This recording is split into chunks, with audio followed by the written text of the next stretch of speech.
നമ്മളെപ്പോഴും ആലോചിക്കും, നമുക്ക് എന്തെങ്കിലും ജീവിതത്തിൽ ഒരു പ്രശ്നം ഉണ്ടായാൽ നമ്മുടെ കൂട്ടിന് വരിക ആരായിരിക്കും? തൊട്ടയലത്തുള്ള ആൾ വരുമോ, നമ്മൾ സഹായിച്ചിട്ടുള്ള ആൾ വരുമോ, അങ്ങനെയൊക്കെ നമ്മൾ ഒരുപാട് ആലോചിച്ച് കൂട്ടും.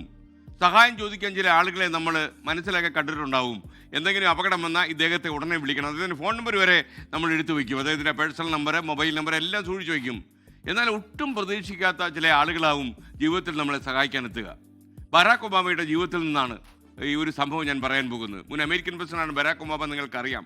1981 ഈ കഥ നടക്കുന്നത്.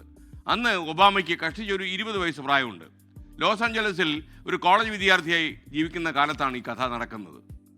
ഒരു ക്രിസ്മസ് സമയം, ക്രിസ്മസ് ആഘോഷങ്ങൾക്ക് മകൻ വരുന്നതും കാത്ത് അമ്മ അന്നയും സഹോദരിയും വീട്ടിൽ തന്നെ ഇരിക്കുക. ഹൊനോലുലു എന്ന നഗരത്തിലാണ് ഒബാമയുടെ വീട്. അങ്ങോട്ടുള്ള വിമാന ടിക്കറ്റിന് $59 വേണം. യുവാവായ ഒബാമയുടെ കയ്യിൽ അത്രയൊന്നും പൈസ ഇല്ല.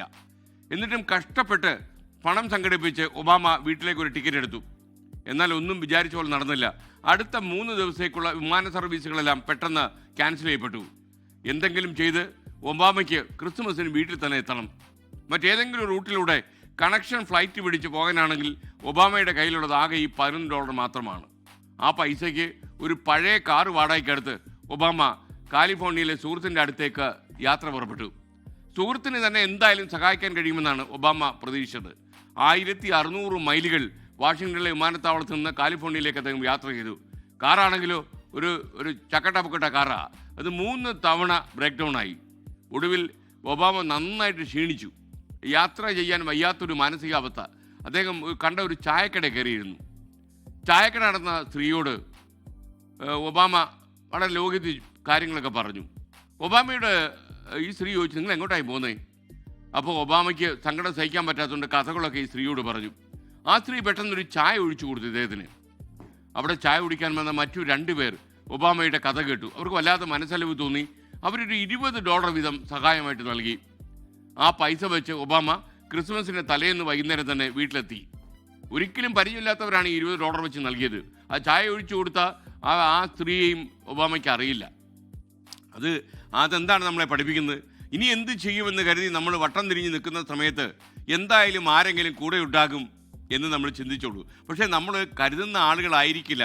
ഒരു പരിചയമില്ലാത്ത, ജീവിതത്തിൽ ഒരിക്കൽ പോലും നമ്മൾ കണ്ടുമുട്ടിയിട്ടില്ലാത്ത ആളാവും സഹായത്തിൻ്റെ തോണിയുമായി നമ്മുടെ പ്രശ്നക്കടലിലേക്ക് വരിക. എന്തായാലും ഒബാമയുടെ ഈ കഥയിൽ നമുക്ക് മനസ്സിലാക്കാൻ കഴിയുന്ന അതാണ്. ചിലപ്പോൾ നമ്മുടെ മലയാളികൾ പറയുന്നൊരു പഴഞ്ചൊല്ലി കൂടി ഓർപ്പിച്ചുകൊണ്ട് നമുക്ക് മറ്റു വാർത്തകളിലേക്ക് കടക്കാം. അയലത്തെ ഒരില ചോറ് കളയരുത് എന്ന് പറയും. എന്ന് പറഞ്ഞാൽ അയൽവാസിയോട് വഴക്കുണ്ടാക്കി അവരെ ശത്രുവാക്കി നിർത്തരുത്. എപ്പോഴാണ് ജീവിതത്തിൻ്റെ ഈ വെളിപ്പറമ്പിൽ വല്ലാത്ത പൊരിവയിൽ നിൽക്കുന്ന സമയത്ത് തണലത്തേക്ക് നമ്മളെ കൈപിടിച്ച് നടത്താൻ വരുന്ന ആൾ ആരാണെന്ന് അറിയില്ല. ചിലപ്പോൾ അയൽവാസിയാകാം, അകലെ വസിക്കുന്ന ആളാകും. അതുകൊണ്ട് ജീവിതത്തിൽ നമ്മൾ രോഗിയായിട്ട് അങ്ങ് പോകാൻ നോക്കുക. വലിയ അലോഗ്യമില്ലാതെ പോകാൻ പറ്റിയാൽ എങ്ങനെയെങ്കിലുമൊക്കെ ജീവിച്ച് ഈ ജീവിതത്തിന് കട്ടൻ വീഴ്ത്താൻ പറ്റും. ലോകത്തെവിടെയായാലും ഏത് സമയത്തും 24 വാർത്തകളും ഓഗ്മെന്റഡ് റിയാലിറ്റി പാക്കേജുകളും എക്സ്പ്ലെയിനറുകളും വിശദമായി കാണാൻ ഞങ്ങളുടെ യൂട്യൂബ് ചാനൽ നിങ്ങൾക്ക് സബ്സ്ക്രൈബ് ചെയ്യാം.